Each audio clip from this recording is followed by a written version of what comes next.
Hello students, welcome back to my YouTube channel Geography Guru. आज हम पढ़ने और समझने वाले हैं क्लास 8 हिंदी की वर्कशीट नंबर 32 यानी कार्यपत्रक संख्या 32 को। आज की इस वर्कशीट में हम व्याकरण में उपसर्ग की बात करेंगे। उपसर्ग क्या होते हैं और कैसे बनते हैं, ये सब कुछ हम इस वर्कशीट में समझने वाले हैं। तो चलिए शुरुआत करते हैं हम आज की इस वर्कशीट की। जैसा कि आप अपनी स्क्रीन के ऊपर देख पा रहे हैं, ये हमारी वर्कशीट नंबर 32 यानी कार्यपत्रक संख्या 32 रहेगा। हमारा विषय हिंदी है, जिसमें उपसर्ग है वो पढ़ने और समझने की कोशिश करेंगे। आज की दिनांक रहेगी 2 फरवरी 2021। हिंदी भाषा में शब्दों की रचना कई प्रकार से की जाती है। इन्हीं में से एक विधि है शब्दों के आरंभ में या अंत में कुछ शब्द या वाक्यांश जोड़ करके नए शब्द बनाना, यानी कुछ शब्दांश जोड़ करके, वाक्यांश नहीं बल्कि शब्दों के आरंभ या अंत में शब्दांश जोड़ करके एक नया वाक्य बनाना। इस तरीके से जो नया वाक्य बनता है उसके अर्थ में नवीनता आ जाती है। जैसे हार है तो हार शब्द है, उसमें एक शब्दांश जोड़ दिया आ जोड़ दिया, आहार बन गया, उसका अर्थ नया है आहार। ऐसे पर जोड़ दिया तो परहार बन गया, वी जोड़ दिया तो विहार बन गया।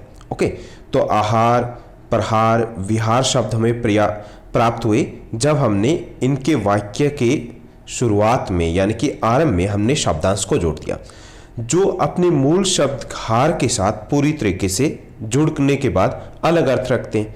जैसे हार का अर्थ होता है पराजय या फूलों की माला, आहार भोजन हो गया, परहार मतलब चोट करना या हमला करना, और विहार मतलब भ्रमण करना। तो ये एक तरीका होता है, विधि होती है हिंदी भाषा में कि नए शब्दों की रचना कैसे की जाए। वे शब्दांश जो किसी शब्द के शुरुआत में यानी आरंभ में जुड़कर उसके अर्थ में परिवर्तन या विशेषता ला देते हैं, उनको बोलते हैं उपसर्ग। यानी कि शब्द के शुरुआत में हमने जोड़ा, जैसे विहार में वी जोड़ा, तो ये वी क्या है, ये उपसर्ग है। परहार में पर क्या है, उपसर्ग है। ऐसे ही जो आहार में आ क्या है, ये उपसर्ग है। ओके, तो उपसर्ग क्या है कि वे वाक्यांश, वे शब्दांश जो शब्द के आरंभ में जुड़ करके उसके शब्द में जो शब्द है उसके अर्थ में परिवर्तन ला देते हैं या विशेषता ला देते हैं, तो उसको हम बोलते हैं उपसर्ग। उपसर्ग हिंदी में 3 प्रकार के होते हैं। पहला संस्कृत के उपसर्ग हैं, दूसरा हिंदी के उपसर्ग और तीसरा है विदेशी उपसर्ग। संस्कृत के जो उपसर्ग हैं उनको हम तत्सम उपसर्ग भी बोलते हैं। ये प्रायः उन शब्दों के साथ जुड़ते हैं जो संस्कृत से हिंदी भाषा में आए, यानी कि जो तत्सम शब्द है। जैसे अति जमा में आचार अत्याचार, दुर्जमा में लब दुर्लभ, तो ये संस्कृत के उपसर्ग कहलाएंगे। हिंदी के उपसर्ग है जो तद्भव शब्दों के साथ जुड़ते हैं, यानी कि जो हिंदी के ही शब्द हैं उनके साथ जुड़ते हैं। जैसे अध जमा में जला अधजला, कु जमा में चाल कुचाल, बिना जमा में मांगे बिन मांगे। ओके, विदेशी उपसर्ग वो उपसर्ग होते हैं जैसे अरबी, फारसी, अंग्रेजी, उर्दू के शब्द हैं।